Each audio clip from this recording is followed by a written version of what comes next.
अस्सलाम वालेकुम दोस्तों, मैं ਤੁਹਾਡਾ ਭਰਾ ਮੀਆਂ ਮੁਹੰਮਦ ਫਸਲ ਬੱਟੂ ਤੇ ਤੁਸੀਂ ਵੇਖਦੇ ਪਏ ਹੋ ਡਿਜੀਟਲ ਕਿਸਾਨ ਪਾਕਿਸਤਾਨ। ਕਿਸਾਨ ਦੋਸਤੋ, ਮਕਈ ਪੱਕ ਗਈ ਹੈ ਤੇ ਸੌਦਾ ਹੋ ਗਿਆ ਹੈ। ਆਓ ਚੱਲਣੇ ਜਨਾਬ ਮਜ਼ਦੂਰਾਂ ਨਾਲ ਵੀ ਗੱਲਬਾਤ ਕਰਨੇ ਹੈ, ਉਹਨਾਂ ਦੀ ਮਜ਼ਦੂਰੀ ਕਿੰਨੀ ਚੱਲਦੀ ਪਈ ਹੈ ਤੇ ਸੌਦਾ ਕੀ ਹਿਸਾਬ ਹੋਇਆ ਹੈ ਉਹ ਵੀ ਮੈਂ ਆਪਣੇ ਵੀਰ ਭਰਾਵਾਂ ਨੂੰ ਦੱਸਣਾ। ਤੇ ਆਓ ਚਲੀਏ ਮਕਈ ਵੱਲ ਤੇ ਮਜ਼ਦੂਰਾਂ ਵੱਲ। ਤੇ ਕਿਸਾਨ ਵੀਰ ਭਰਾਓ ਆ ਚੈੱਕ ਕਰੋ, ਅੱਜ ਹੀ ਮਕਈ ਗਈ ਹੈ ਤੇ ਮਗਰ ਜਨਾਬ ਟਰਾਲਾ ਆ ਗਿਆ ਹੈ ਤੇ ਮਕਈ ਕੜਚ ਕੜਚ ਕਰਦੀ ਵੀ ਸੁੱਕੀ ਟਣਕ ਹੈ। ਲੇਕਿਨ ਜਿਹੜਾ ਰੇਟ ਇਹਨੂੰ ਲੱਗਿਆ ਹੈ, ਜਿਹੜਾ ਸੌਦਾ ਹੋਇਆ ਉਹ ਮੈਂ ਆਪਣੇ ਵੀਰ ਭਰਾਵਾਂ ਨੂੰ ਦੱਸਦਾ ਚੱਲਾਂ। ਜਿਹੜਾ ਸੌਦਾ ਹੋਇਆ ਉਹ ਹੈ 2400 ਰੁਪਏ, ਮਤਲਬ ਵੀ ਖੇਤਾਂ ਵਿੱਚ ਹੋਇਆ ਹੈ ਤੇ ਇਹ ਕਿਸਾਨਾਂ ਵਾਸਤੇ ਮੇਰਾ ਖਿਆਲ ਹੈ ਜ਼ਿਆਦਾ ਫਾਇਦੇਮੰਦ ਹੈ। ਅਗਰ ਤੁਸੀਂ ਮੰਡੀ ਤੇ ਲਿਜਾਓਗੇ ਉੱਥੇ ਜਿਹੜਾ ਹੈ ਨਾ, ਜਿਹੜੀ ਆੜਤ ਪਵੇਗੀ, ਜਿਹੜੇ ਤੁਹਾਡੇ ਐਕਸਟਰਾ ਖਰਚੇ ਹੋਣਗੇ ਉਹ ਤੁਹਾਡੇ ਤੇ ਮੇਰਾ ਖਿਆਲ ਹੈ ਕਮ ਸੇ ਕਮ 150 ਰੁਪਈਆ ਉਹ ਭਾਰੀ ਉਹ ਪਵੇਗਾ। ਤੇ ਕੋਸ਼ਿਸ਼ ਕਰੋ ਤੁਹਾਡੇ ਖੇਤਾਂ ਵਿੱਚ ਹੀ ਸੌਦਾ ਹੋ ਜਾਵੇ ਤਾਂ ਉਹ ਤੁਹਾਡੇ ਵਾਸਤੇ ਜ਼ਿਆਦਾ ਫਾਇਦੇਮੰਦ ਹੈਗਾ ਜੀ। ਤੇ ਇਹ ਹੁਣ ਜਿਹੜਾ ਉਹਨਾਂ ਨਵਾਂ ਹਿਸਾਬ ਕਿਤਾਬ ਲਾਇਆ, ਪਹਿਲੇ ਪੀਪਾ ਹੁੰਦਾ ਸੀ, ਪੀਪਾ ਜਿਹੜਾ ਹੈ ਉਹ ਛੱਡ ਗਏ ਨੇ ਤੇ ਤਰੱਕੀ ਹੋ ਗਈ ਪਾਕਿਸਤਾਨ ਵਿੱਚ, ਮਜ਼ਦੂਰਾਂ ਵੀ ਕਰ ਲਈ ਤੇ ਇਹ ਹੋ ਗਿਆ ਜੀ। ਇਹਦਾ ਨਾਂ ਕੀ ਜੀ? ਇਹਨੂੰ ਕੀ ਕਹਿੰਦੇ? ਚੱਪੂ ਜੀ। ਇਹ ਜੀ ਹੈਗਾ ਜੀ ਚੱਪੂ। ਇਹਦੇ ਨਾਲ ਮਕਈ ਵੀ ਭਰਨਗੇ, ਮੁੰਜੀ ਵੀ ਭਰਨਗੇ ਤੇ ਕਣਕ ਵੀ ਭਰਨਗੇ। ਤੇ ਤੁਹਾਡਾ ਠੇਕੇਦਾਰ ਕਿੱਥੇ ਹੈ? ਠੇਕੇਦਾਰ ਜੀ ਉਹ ਆਵੇ ਜੀ। ਠੇਕੇਦਾਰ ਸਾਹਿਬ 2 ਮਿੰਟ ਟਾਈਮ ਦੇਵੇ ਮੈਨੂੰ ਵੀ। अस्सलाम वालेकुम जी। वालेकुम सलाम। भजन की हाल है? ठीक ठाक। की नाम ਤੁਹਾਡਾ? इजाज़ भाई। ਇਸ ਲੇਬਰ ਦੇ ਤੁਸੀਂ ਇੰਚਾਰਜ ਹੋ? ਨਹੀਂ ਜੀ, ਇੰਚਾਰਜ ਨਹੀਂ ਤੇ ਇਹਨਾਂ ਬਣਾ ਦਿੱਤਾ। ਇਹਨਾਂ ਬਣਾ ਦਿੱਤਾ ਹੈ? ਹਮੇਸ਼ਾ ਇੰਜ ਹੀ ਬਣ ਜਾਂਦਾ ਨਾ, ਕੋਈ ਜਿਹੜਾ ਵੀ ਉਹਦਾ ਲੱਭ ਜਾਵੇ ਫਾਇਦੇ ਦਾ ਹੀ ਹੈ। ਹਾਂਜੀ। ਕਿੰਨੇ ਅਰਸੇ ਤੋਂ ਮਜ਼ਦੂਰੀ ਵਾਲਾ ਕੰਮ ਕਰਦੇ ਪਏ ਹੋ? 5 ਸਾਲ ਹੋ ਚੱਲੇ। 5 ਸਾਲ ਹੋ ਗਏ ਨੇ। ਤੇ ਜਿਸ ਤਰੀਕੇ ਮਹਿੰਗਾਈ ਚੱਲਦੀ ਪਈ ਹੈ, ਕਿਸਾਨਾਂ ਦਾ ਹਾਲ ਮੰਦਾ ਹੈ, ਕਿਸਾਨਾਂ ਨੂੰ ਕਣਕ ਦਾ ਰੇਟ ਨਹੀਂ ਲੱਭਿਆ, ਹੁਣ ਮਕਈ ਦਾ ਵੀ ਰੇਟ ਨਾ ਕੋਈ ਚੰਗਾ ਕੋਈ ਨਹੀਂ ਹੈ। ਜਿਸ ਤਰੀਕੇ ਸੁੱਕੀ ਮਕਈ ਹੈ, ਮੇਰਾ ਖਿਆਲ ਹੈ 12 ਮਾਸਟਰ ਹੋਵੇਗੀ ਤੇ 2400 ਰੁਪਏ ਸੌਦਾ ਹੋਇਆ ਹੈ। ਤੇ ਤੁਹਾਨੂੰ ਕਿੰਨੀ ਕੁ ਮਜ਼ਦੂਰੀ ਲੱਭਦੀ ਪਈ ਹੈ? ਤੁਹਾਡਾ ਕੀ ਹਿਸਾਬ ਕਿਤਾਬ ਹੈ? ਮਜ਼ਦੂਰੀ ਦੀ 8 ਰੁਪਏ ਨਗਦ ਦਿੰਦੇ ਨੇ, ਪਾਈਆ ਮੰਨ ਲਈਦਾ ਜੀ। ਪਾਈਆ ਮਨ ਕਿਸਾਨਾਂ ਤੋਂ ਲੈਂਦੇ ਜਾਓ? 8 ਰੁਪਏ ਉਹਨਾਂ ਕੋਲ ਲੈਂਦੇ ਹੋ? ਉਹਨਾਂ ਕੋਲ ਲੈਂਦੇ ਆ। ਇਹ ਸਾਰੀ ਮਜ਼ਦੂਰੀ ਤੇ ਜਾਂਦੀ ਕਿਸਾਨ ਦੇ ਪੱਲੋਂ ਹੀ, ਇਹ ਤਾਂ ਹਕੀਕਤ ਹੈ। ਇਹ ਮੈਨੂੰ ਦੱਸੋ ਵੀ ਜਦੋਂ ਕਿਸਾਨਾਂ ਦੇ ਹਾਲਾਤ ਚੰਗੇ ਸਨ, ਅੱਜ ਤੋਂ 2-3 ਸਾਲ ਪਿਛਾਂ ਚਲੇ ਜਾਂਦੇ, ਜਦੋਂ 4000 ਨੂੰ ਵਿਕੇ ਨੇ ਦਾਈ ਜਾਂ ਕਣਕ ਦਾ ਰੇਟ 4000 ਸੀ, ਉਦੋਂ ਤੁਹਾਡੇ ਕੀ ਹਾਲਾਤ ਸਨ? ਤੇ ਜਿਵੇਂ ਕਿਸਾਨਾਂ ਦੇ ਹਾਲਾਤ ਨੇ ਉਵੇਂ ਹੀ ਸਾਡੇ ਰਹੇ ਨੇ। ਤੁਸੀਂ ਉਸ ਵੇਲੇ ਵੀ ਚੰਗੇ ਆਨੇ ਜੀ। ਤੇ ਜਦੋਂ ਸਾਡੀਆਂ ਫਸਲਾਂ ਦੇ ਰੇਟ ਘਟ ਹੋਏ ਨੇ ਤਾਂ ਉਦੋਂ ਸਾਰਿਆਂ ਦੀ ਹਾਲਾਤ ਮੰਦੇ ਹੋ ਗਏ ਨੇ। ਕਿੰਨੇ ਬੱਚੇ ਨੇ ਤੁਹਾਡੇ? 2 ਜੀ। 2 ਬੱਚੇ ਨੇ। ਕਮਾਉਂਦੇ ਤੁਸੀਂ ਇਕੱਲੇ ਹੀ ਹੋ ਜੀ। ਤੇ ਖਾਵਣ ਵਾਲੇ 4 ਹੋ ਗਏ ਜੀ। ਤੇ ਬੱਚੇ ਪ੍ਰਾਈਵੇਟ ਜਾਂਦੇ ਨੇ ਜਾਂ ਸਰਕਾਰੀ ਸਕੂਲ ਜਾਂਦੇ ਨੇ? ਸਰਕਾਰੀ ਜੀ। ਸਰਕਾਰੀ ਜਾਂਦੇ ਨੇ। ਤੇ ਫੀਸਾਂ ਦੇ ਬਾਰੇ ਦੱਸੋ, ਅਫੋਰਡ ਆਸਾਨੀ ਨਾਲ ਕਰਦੇ ਪਏ ਹੋ ਜਾਂ ਔਖੇ ਕਰਦੇ ਪਏ? ਔਖੇ ਵੀ ਹੁੰਦੇ ਨੇ, ਸੌਖੇ ਵੀ ਹੋ ਜਾਂਦੇ ਨੇ। ਕਦੀ ਔਖੇ ਦਿਨ ਆ ਜਾਂਦੇ ਨੇ, ਕਦੀ ਸੌਖੇ ਆ ਜਾਂਦੇ ਨੇ। ਤੇ ਇਹ ਕਿੰਨੇ ਮਹੀਨਿਆਂ ਦਾ ਤੁਹਾਡਾ ਸੀਜ਼ਨ ਹੈ? ਇਹ ਹੀ ਜਿਹੜਾ ਸੀਜ਼ਨ ਹੁੰਦਾ ਸੀ ਮਕਈ ਦਾ ਹੋ ਗਿਆ, ਦਾਈਆਂ ਦਾ ਹੋ ਗਿਆ, ਕਣਕ ਦਾ ਹੋ ਗਿਆ, ਆਲੂਆਂ ਦਾ ਹੋ ਗਿਆ। ਤੇ ਵਿੱਚੋਂ ਛੁੱਟੀਆਂ ਵੀ ਤੁਹਾਡੀਆਂ ਆ ਜਾਂਦੀਆਂ ਨੇ? ਛੁੱਟੀਆਂ ਵੀ ਆ ਜਾਂਦੀਆਂ ਨੇ ਜੀ। ਛੁੱਟੀਆਂ ਵੀ ਆ ਜਾਂਦੀਆਂ ਨੇ। ਤੇ ਫਿਰ ਬਿਜਲੀ ਦੇ ਬਿੱਲ ਕਿਵੇਂ ਪੇ ਕਰਦੇ ਹੋ? ਬਾ ਗੁਜ਼ਾਰਾ ਹੁੰਦਾ, ਚੱਲਦਾ ਹੀ ਪਿਆ ਜੀ। ਮਤਲਬ ਜਿਹੜੀ ਓਵਰਆਲ ਹੈ ਔਖਾ ਕੰਮ ਹੈ। ਹਾਂਜੀ। ਹੁਣ ਕਿਸਾਨਾਂ ਵਾਸਤੇ ਦੁਆ ਕਰੋ ਵੀ ਸਾਡੀਆਂ ਫਸਲਾਂ ਦੇ ਰੇਟ ਚੰਗੇ ਹੋਣਗੇ ਤੇ ਤੁਹਾਡੇ ਵੀ ਹਾਲਾਤ ਚੰਗੇ ਹੋਸਣ। ਇਹ ਮੈਨੂੰ ਦੱਸੋ, ਤੁਹਾਨੂੰ ਕੋਈ ਗਿਲਾ ਸ਼ਿਕਵਾ ਮਜ਼ਦੂਰੀ ਦੇ ਬਾਰੇ ਤੁਸੀਂ ਆਖਦੇ ਪੈਨ ਗੱਲ ਕਰ ਰਹੇ ਸਨ ਵੀ ਸਾਡੀ ਮਜ਼ਦੂਰੀ ਨਹੀਂ ਵੱਧਦੀ, ਉਹ ਕੌਣ ਨਹੀਂ ਬਤਾਉਂਦਾ?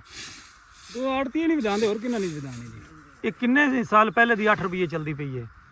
ਇਹ ਪਿਛਲੇ ਸਾਲ ਦੀ ਜੀ। ਪਿਛਲੇ ਸਾਲ ਦੀ? ਉਸ ਤੋਂ ਪਹਿਲੇ ਕਿੰਨੀ ਹੈਗੀ ਸੀ? 7 ਰੁਪਏ। 7 ਰੁਪਏ, ਮਤਲਬ 1 ਰੁਪਈਆ ਵਧਿਆ ਹੈ। ਤੇ ਇਹ ਸਾਲ ਕੋਈ 9 ਰੁਪਏ 10 ਹੋਣੀ ਚਾਹੀਦੀ ਹੈ। ਵਧਣੀ ਅਜੇ ਵਧੀ ਨਹੀਂ, ਵਧਣੀ ਹੈ। ਰੋਲਾ ਚੱਲਦਾ ਪਿਆ ਜੀ। ਰੋਲਾ ਚੱਲਦਾ ਪਿਆ ਲੇਕਿਨ ਆਰ ਕੋਈ ਨਹੀਂ ਹੈਗੇ। ਆਰ ਹੈਗੇ ਵੀ ਨੇ ਤੇ ਨਹੀਂ ਵੀ ਹੈਗੇ। ਅੱਛਾ, 24 ਘੰਟੇ ਕੰਮ ਕਰਦੇ ਹੋ? ਹਾਂਜੀ। ਤੇ ਚਲੋ ਤੁਹਾਡੇ ਵਾਸਤੇ ਵੀ ਦੁਆ ਕਰਨੇ ਆ ਤੇ ਤੁਸੀਂ ਕਿਸਾਨਾਂ ਵਾਸਤੇ ਦੁਆ ਕਰੋ ਵੀ ਅੱਲਾਹ ਤਾਲਾ ਸਾਡਾ ਜਿਹੜਾ ਹੈ ਨਾ ਫਸਲਾਂ ਦੇ ਰੇਟ ਚੰਗੇ ਕਰੇ ਤੇ ਫਿਰ ਤੁਹਾਡੇ ਹਾਲਾਤ ਵੀ ਬਿਹਤਰ ਹੋ ਜਾਣ।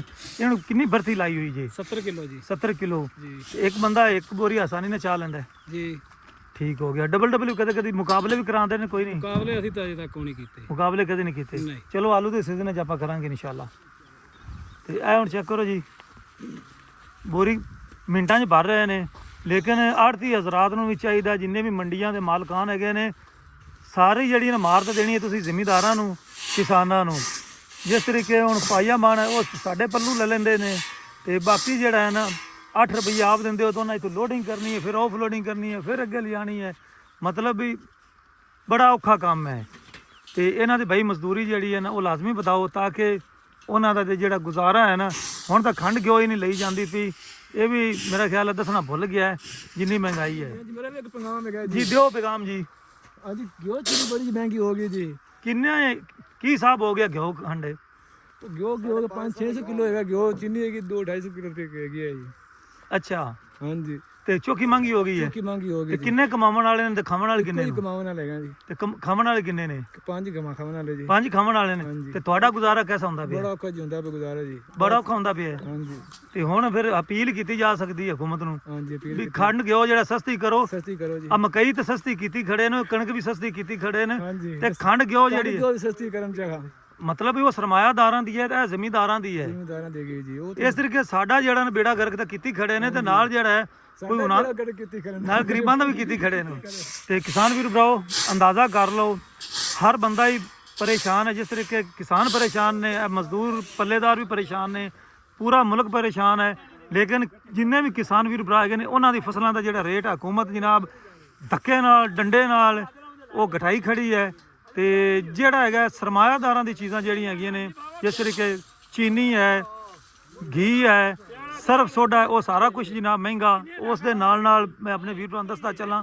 ਖਾਦ ਹੋ ਗਿਆ ਸਪਰੇਅ ਹੋ ਗਈ ਹਰ ਸ਼ੈ ਮਹਿੰਗੀ ਟਰੈਕਟਰ ਜ਼ਰਾਈ ਆਲਾਤ ਹਰ ਚੀਜ਼ ਮਹਿੰਗੀ ਲੇਕਿਨ ਸਿਰਫ ਕਿਸਾਨ ਵੀਰ ਭਰਾ ਜਿਹੜੇ ਹੈਗੇ ਨੇ ਉਹਨਾਂ ਦੀ ਫਸਲਾਂ ਦਾ ਬੇੜਾ ਗਰਕ ਹੋ ਗਿਆ ਤੇ ਕਿਸਾਨਾਂ ਦਾ ਵੀ ਬੇੜਾ ਗਰਕ ਹੋ ਗਿਆ ਹੁਣ ਸਿਰਫ ਦੁਆ ਹੀ ਕੀਤੀ ਜਾ ਸਕਦੀ ਵੀ ਅੱਲਾਹ ਤਾਲਾ ਕਿਸਾਨਾਂ ਤੇ ਰਹਿਮ ਕਰੇ ਤਾਂ ਕਿ ਕਿਸਾਨਾਂ ਦੀ ਫਸਲਾਂ ਦਾ ਉਹਨਾਂ ਨੂੰ ਠੀਕ ਰੇਟ ਮਿਲੇ ਹੁਣ ਅੰਦਾਜ਼ਾ ਲਾ ਲਓ ਇੱਕ ਹਫ਼ਤਾ ਪਹਿਲੇ ਆ 3200 ਨੂੰ ਹੈਗੀ ਸੀ ਹੁਣ 2400 ਹੋ ਗਈ ਹੈ 1800 ਰੁਪਈਆ ਜਿਹੜਾ ਹੈ ਨਾ ਹਫ਼ਤੇ 'ਚ ਲਗਾ ਗਿਆ ਹੈ ਤੇ ਜੇ ਅਗਰ ਮਜ਼ੀਦ ਇਹੀ ਸਪੀਡ ਰਹੀ ਤੇ 1500 ਨੂੰ ਆ ਜਾ ਸੀ ਤੇ ਕਿਸਾਨਾਂ ਦਾ ਜਿਹੜਾ ਹੈ ਖਰਚਾ ਵੀ ਪੂਰਾ ਨਹੀਂ ਹੋਣਾ ਠੇਕਾ ਪੂਰਾ ਨਹੀਂ ਹੋਣਾ ਤੇ ਕਿਸਾਨਾਂ ਦੇ ਪਹਿਲੇ ਢੂਈ ਟੁੱਟ ਗਈ ਤੇ ਹੁਣ ਮੇਰਾ ਖਿਆਲ ਹੈ ਵੀ ਟੁਰਨ ਦੇ ਕਾਬਲ ਨਹੀਂ ਰਵਣਗੇ ਤੇ ਹੁਣ ਮੈਨੂੰ ਦੋ ਇਜਾਜ਼ਤ ਤੁਹਾਡਾ ਭਰਾ ਮੀਆਂ ਮੁਹੰਮਦ ਫਜ਼ਲ ਬੱਟੂ ਅੱਲਾ ਹਾਫਿਜ਼ ਪਾਕਿਸਤਾਨ ਜ਼ਿੰਦਾਬਾਦ।